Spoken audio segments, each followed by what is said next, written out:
If you're praying for your spouse, I need to challenge you today because it's going to take more than just praying for your spouse for you to truly get the person that God has for you.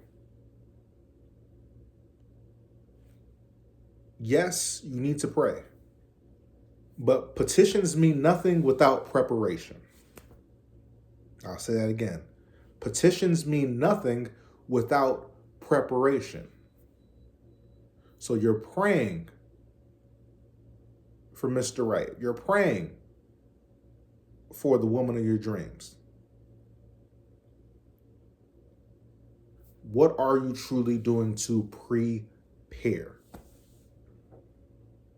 My wife went through this almost exact same thing.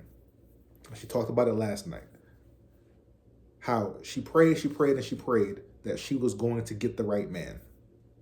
And she thought that attending her church services was enough.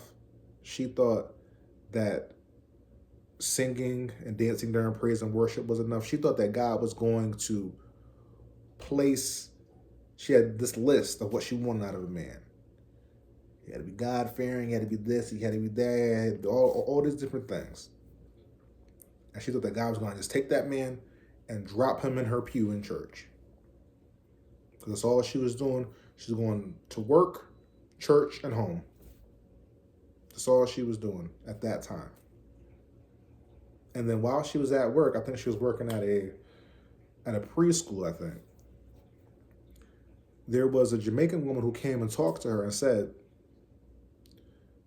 "Do you think he's going to fall from the sky? You got to do something too." Something to that effect.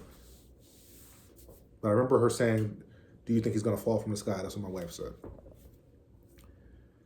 And that just woke her up. It woke her up. And I wish she was here to tell part of the story. She began to then prepare and put herself out there. And when I say that, you got to be careful. She wasn't going and sitting at the bar and waiting for a guy to flirt with her. She wasn't walking around with everything hanging out, throwing back some shots, and flirting with the cutest thing next to her. In addition to her prayer, in addition to attending her services, in addition to having her heart in the right place, she went to the gym. She began to work out. Now, this ain't heading where you think it's heading. She began to work out, and yes, she got in better shape. And I do think that's a part of it. But even more than that, getting in shape, losing some weight, it changed her self-esteem. It changed her confidence because she was stronger, right? She could fit in dresses differently.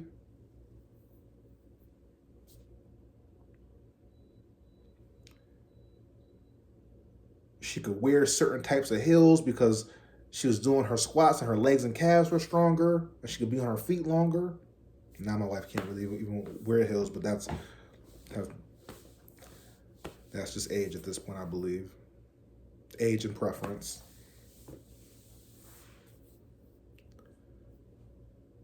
But her confidence changed. Excuse me, it improved.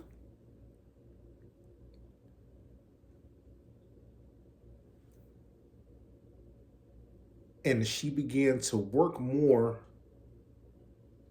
in the things that God had for her. She asked for promotion on the job. And they gave her a little bit of a hard time with that. And she wasn't even asking for a whole lot of money. You know, you gotta let her tell. I don't know if she was asking for like $1 more, $1.50 more, but it was like, it wasn't even a crazy amount more. But she began to ask for more, ask for her promotion. God has blessed her to be able to teach and be able to convey complex topics to smaller children. She got deeper into that. She served more at her church. So in serving more, you get exposed to different groups and different people, and you go out and you do different things. What are you getting at? I'm trying to tell you that as you get deeper and move with intentionality in the purposes that God has for you, you will become more attractive to somebody else. Because you're not just out here doing anything. You're doing the will of God, whatever God has assigned for you to do. You got your hands to the plow and you're moving. My wife mentioned Ruth and Boaz last night, right? Ruth had to be in the field. Ruth was in the field working. She wasn't hiding somewhere. She wasn't partying somewhere. Although if you watch the new Ruth and Boaz, that's a whole, I guess she did have a party life, but that's not biblically accurate. So anyway, but in the Bible, she was in the field, and that's where Boaz found her. That's when Boaz found her. So you have to be out in the field. And in addition to that, in your prayers, we're not just praying, oh, bring me the right person, bring me the right man, let her be tall, dark, and handsome, oh, bring me the right woman, let her be thick cinnamon and whatever, and intelligence. You're praying for the right relationships in general. Because here's what happens. When you ask God to bring you in alignment with the right relationships as you work in purpose, you begin to meet people and find people who become additions to you and not idols to you. Because the enemy could send you somebody tall, dark, and handsome. It could be worth nothing. Poor character, cheater, liar, manipulator, all the above, all the haters, all of those.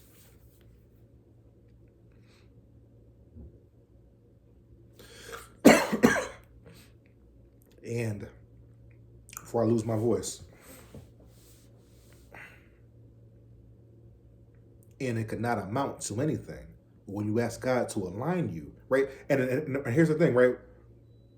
When the enemy brings you somebody, that person will become an idol because you'll just be looking, oh, he's so attractive. Oh, she's so good looking. And you begin to worship that person that you want to be in a relationship with based on physical attraction, as opposed to worshiping God and asking for the right things in your life.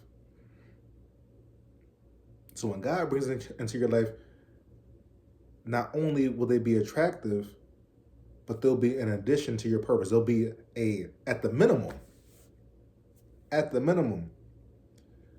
they'll be a helper to your purpose or a encourager to your purpose. They will not be a hindrance to your purpose. So someone who can encourage you, someone who can even help you, will not become an idol. You'll be thanking God, oh God, you sent this person to me and they look good. They got some sense. And they understand where I currently am in my life and what I'm trying to do and how I'm trying to build. That's what you want.